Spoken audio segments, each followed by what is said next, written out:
అందరికీ నమస్కారం అండి. ఈసారి వీడియోలో విడుదలై నేటికి 66 సంవత్సరాలు పూర్తి చేసుకున్న చిత్రం 'అక్కినేని నాగేశ్వరరావు, అంజలీదేవి' నటించిన చిత్రం 'ప్రభా ప్రొడక్షన్స్' వారి 'ఆడపెత్తనం'. ఈ చిత్ర విశేషాలు చూద్దామండి. ఆగస్టు 6, 1955న విడుదలైన చిత్రం. 1958న విడుదలైంది ఈ చిత్రం. అంటే నేటికి 66 సంవత్సరాలు పూర్తయ్యాయి.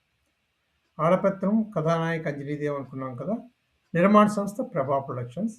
నిర్మాతలు నారాయణస్వామి, వెంకటరామదాసు ఇద్దరు నిర్మాతలనమాట. దర్శకుడు ఆదుర్తి సుబ్బారావు. సంగీత దర్శకత్వం మళ్ళీ ఇద్దరు చేశారండి. సాలూరు రాజేశ్వరరావు గారు, మాస్టర్ వేణు గారు. ఇద్దరు ఈ చిత్రానికి సంగీత దర్శకులే. ఛాయాగ్రహణం టిఎస్ అజిత్ కుమార్.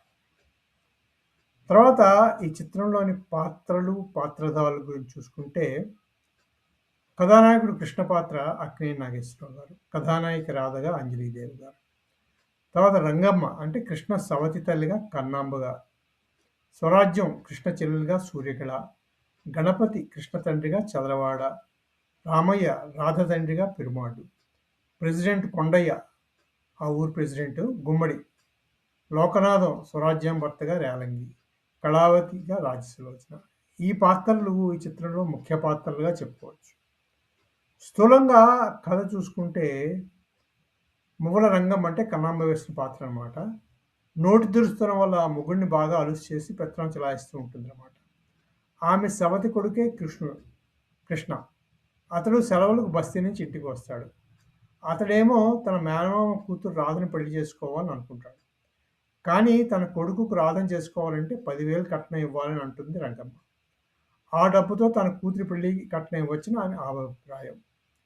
పిల్ల సుఖం కోరి రాధ తండ్రి తన పొలాన్ని ఆ ఊరు మోతుబరి అంటే గుమ్మడి వేసిన రోజుకి అనమాట అతనికి అమ్మి 10,000 తెస్తాడు. కానీ ఆ పెద్ద మనిషి మోతుబరి రాధ మీద పెళ్లి చేసుకోవాలని ఈ పెళ్లి చెడగొట్టడానికని అతడు తన పగటిపూట ఇచ్చిన 10,000ని రాత్రి దొంగతనం చేయిస్తాడు.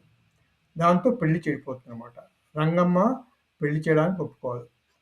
ఆ వేడిలో రాధ తండ్రి రాధని రెండవ పెళ్లివాడని మోతుబరికి ఇచ్చి పెళ్లి చేయబోతాడు. దాంతో రాధ ఆత్మహత్య కూర్చుంటే కృష్ణ వచ్చి అడ్డుకొని రాధని పెళ్లి చేసుకుంటాడు దేవుడి గుడిలో. అప్పటి నుంచి అతనికి తన కుటుంబంతో సంబంధాలు తెగిపోయినట్టే లెక్క అనమాట.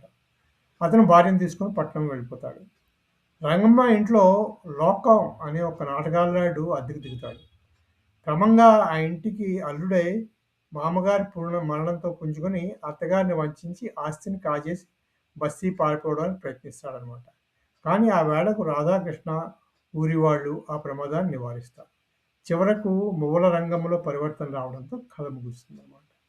ఇది స్థూలంగా ఆడపెత్తనం సినిమా కథగా చెప్పుకోవాలండి. ఇందులో ముఖ్య పాత్ర రంగమ్మగా కన్నాంబ గారు. ఆవిడ చాలా బ్రహ్మాండమైన నటి కథగా చాలా బాగా నటిస్తారు చిత్రంలో. మిగిలిన వాళ్ళు కూడా ఈ చిత్రంలో చాలా బాగా అందరూ పెద్ద పెద్ద నటులే ఉన్నారు ఈ చిత్రంలో ఆ రోజులు. చిత్రం చాలా బాగుంటుంది. ఇది అబోవ్ యావరేజ్ చిత్రంగా నిలిచిందని చెప్పుకోవచ్చు. సూపర్ హిట్ కాదు కానీ అబోవ్ యావరేజ్ చిత్రంగా నిలిచిన చిత్రంగా చెప్పుకోవాలి. 50-60 రోజుల చిత్రం అనమాట. ఆ తర్వాత ఇద్దరు ఈ చిత్రానికి సంగీత దర్శకులు అనుకున్నాం కదా, సాలూరు రాజేశ్వరరావు గారు, మాస్టర్ వేణు గారు. మొత్తం చిత్రంలో 9 పాటలు ఉన్నాయి. ఆరుద్ర, సముద్రాల రాఘవాచార్య, కొసరాజు, మల్లాది రామకృష్ణ శాస్త్రి గారు రాసిన పాటలు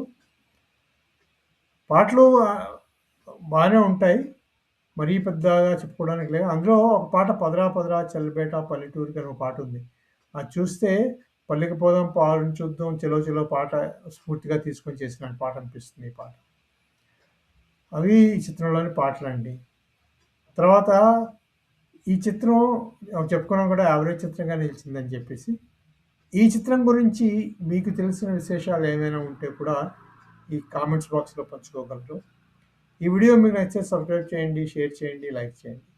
మళ్ళీ ఇంకో వీడియోతో మరికొన్ని విశేషాలతో మళ్ళీ కలుసుకుందాం. అంతవరకు సెలవు. Thank you very much.